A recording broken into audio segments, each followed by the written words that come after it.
여러분 안녕하셨습니까? 양영태 TV의 양영태입니다. 오늘은 2025년 7월 12일이 되겠습니다. 조은석 내란 특검이 어저께 그러니까 11일 오후죠.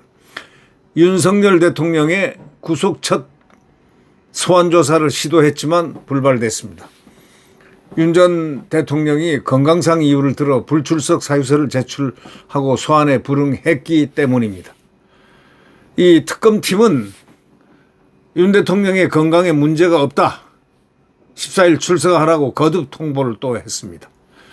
지난 14일 구속되기 전에 양측이 소환 조사를 둘러싸고 벌인 신경전이 구속 후에도 다시 불거진 셈이 된다고 언론은 지적하고 있습니다.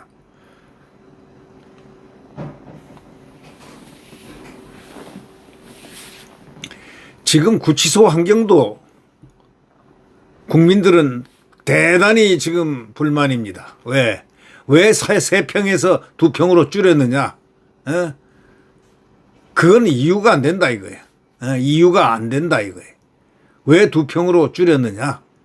그러면서 이 아주 대한민국에서 지금 몇십 년 만에 처음으로 오는 이 혹서에 그 방에 에어컨도 안 들어오는 방에 넣었다. 그 2평짜리 방까지 평수까지 줄여가지고 넣었다. 해가지고 국민들이 지금 엄청 난립니다. 교도소 측에 굉장히 빗발치는 문의들이 많다는 겁니다.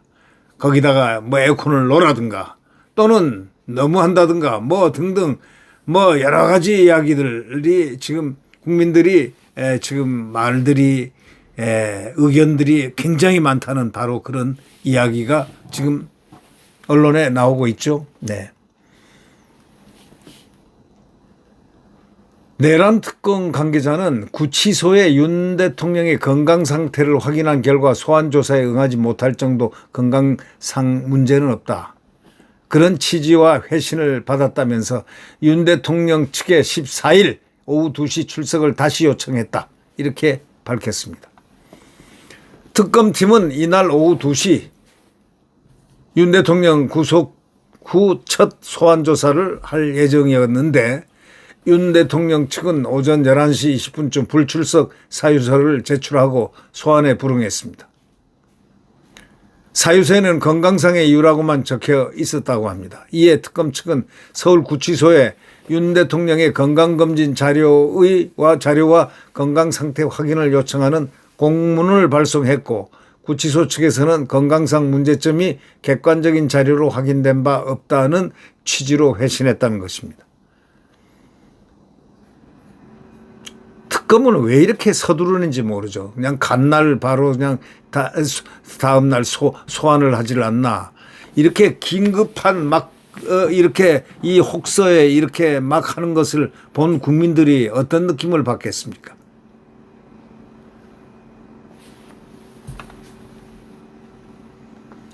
특검 측은 서울구치소 방문 조사 가능성을 그런 부분의 문제와들 흔히들 얘기되는 그것과 관련해서 소환 조사가 원칙이다 하고 일축해 버렸습니다. 자기네들은 소환 조사로 하겠다 이겁니다.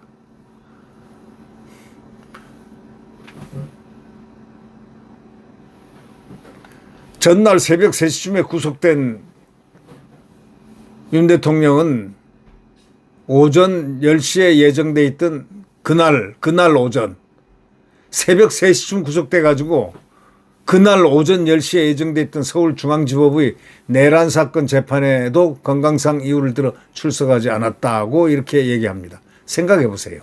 새벽 3시에 영장 그래서 구속까지 되고 그랬는데 그날 10시에 재판을 받을 수 있습니까? 무슨 윤 대통령이 짐짝입니까? 뭡니까?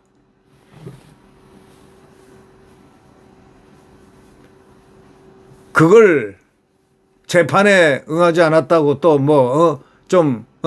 탓을 한 거 아닌가? 그렇게 들리기도 합니다.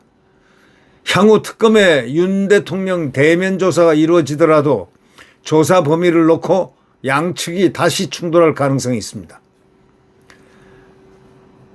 이날 특검 측은 경우에 따라 조사 범위가 확대될 수 있다 이렇게 밝혔습니다.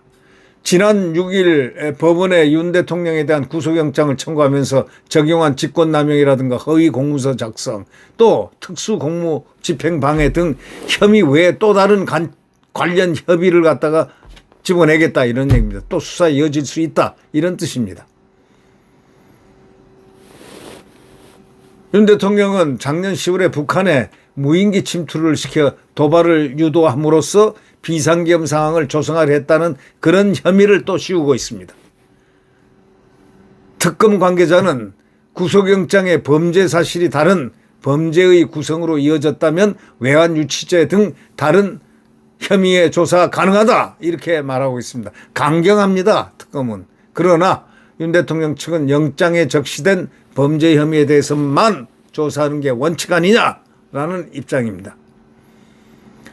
다만 법조계에서는 외환유치 혐의는 말이 안 된다는 얘기입니다. 이거는 외국하고 몰래 통모를 해야 된다. 소위 모의를 하고 해가지고 서로 관계가 입증이 돼야 되는데 윤석열 대통령이 북한하고 무슨 통모를 하고 무인기를 날렸다 이렇게 얘기하면 이게 말이 되겠습니까? 그거는 입증되기가 불가능한 얘기입니다. 상식적으로. 네? 이 정권은 북한의 친북이지만 윤석열 대통령은 반북입니다. 그런데 그게 어떻게 외국과 통모해서 무인기를 날리고 하는 걸 서로 음모를 해가지고 이렇게 할 수 있느냐 이게. 그걸 어떻게 입증할 수가 있느냐 이런 얘기입니다. 그러니까 안 된다 이런 얘기입니다. 어떤 부장검사 출신 변호사는 이 조선일보에 말이죠. 이렇게 얘기했습니다. 윤 대통령이 비상계엄을 선포하기 위해서는 북한과 공모했다는 주장은 누가 봐도 어색하다. 입증도 되지도 않고 쉽지도 않다. 이런 얘기입니다. 이와 관련해서 원로 언론인 조갑재도 그렇게 얘기를 했습니다. 서울 용산 대통령실에서 이재명 대통령과 만난 자리에서 무인기 평양 침투 사건을 외환죄로 처벌하는 것은 무리다. 이렇게 얘기했습니다. 그건 자기도 알죠.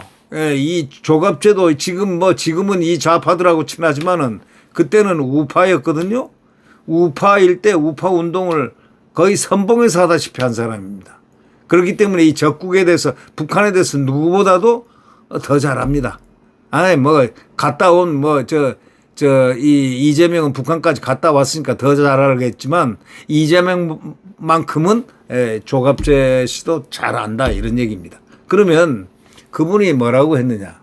무인기 평양 침투 사건을 외환죄로 처벌하는 것은 무리다. 이렇게 말했다는 것.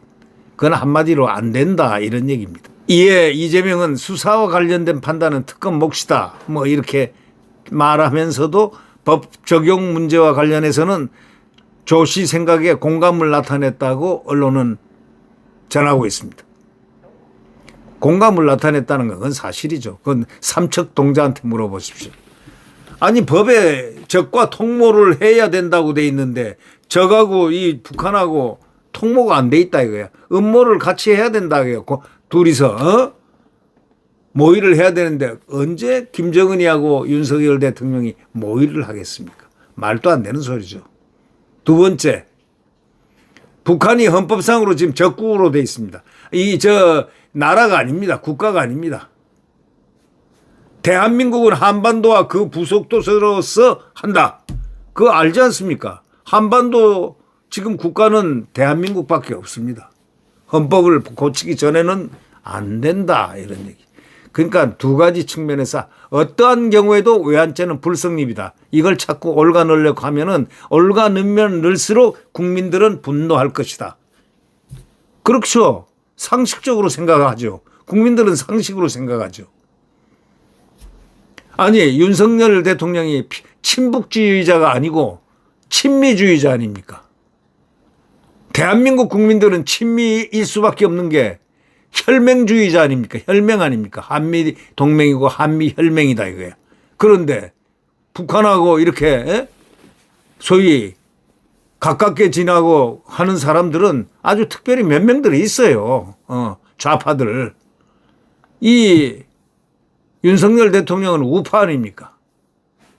그러니까 그럴 리가 없다. 이런 얘기입니다. 또 최근에 특검의 무인기 수사와 관련해서 북한은 기본적으로 국가가 아니기 때문에 적국이 될 수도 없고, 조갑철 씨가 그렇게 얘기를 했어요. 북한은 기본적으로 국가가 아니기 때문에 적국이 될 수도 없고, 북한이 대한민국을 공격한 것도 아니어서 수사가 쉽지 않을 것이다라는 이야기를 전했는데, 이걸 얽어넣어가지고 뭐 외환죄로 처벌을 하려고 달려든다면 그거는 길 가는 삼척동자도 웃고 말 것이다. 이런 얘기죠. 이런 가운데 윤 대통령 측은 구속적부심 청구를 지금 고심 중에 있습니다. 구속적부심은 구속이 적법한지 등을 법원에 다시 판단을 받는 절차인데, 그러나 특검한 관계자는 이런 얘기합니다. 윤 대통령에 대한 구속영장이 발부된 것은 법원이 이미 범죄 혐의 소명과 증거인멸 우려를 인정한 것이라면서 구속적부심 심사에 실익은 없을 것이다. 실제로는 안 될 거다. 바로 그렇게 잘라 말했습니다. 이 특검을 바라보는 국민의 눈은 어떨까요? 분위기를 보면서 국민들에게 한번 보십시오. 국민들의 분위기가 특검을 어떻게 쳐다보는지 그건 특검 스스로가 분석해서 한번 발표를 했으면 좋겠습니다. 특검은 가장 법과 원칙에 따라서 공정하고 공평하고 상식적이어야 된다. 이런 사실을 항상 염두에 둬야 될 것이다. 이렇게 생각합니다. 그렇게 서둘러 가지고 구속을 시키고 빨리 하고, 또 그렇게 함으로써 이 혹서에 또 3평짜리도 아닌 2평, 3평으로 발표했다가 보니까 3평이라고들 다 처음에 언론에 놨더니 나중에 보니까 2평입니다. 3평에서 2평은 차이가 엄청납니다. 예. 여러분 평수를 한번 재보시죠. 3평과 2평 차이는 엄청난다고요. 이 떼약볕, 몇십 년 만에 오는 혹서라고 하잖아요. 참 남일 같지 않습니다. 진실은 언젠가 밝혀지게 되겠죠. 네, 구독 버튼과 엄지를 눌러주시면 대단히 감사하겠습니다. 여러분 안녕히 계십시오.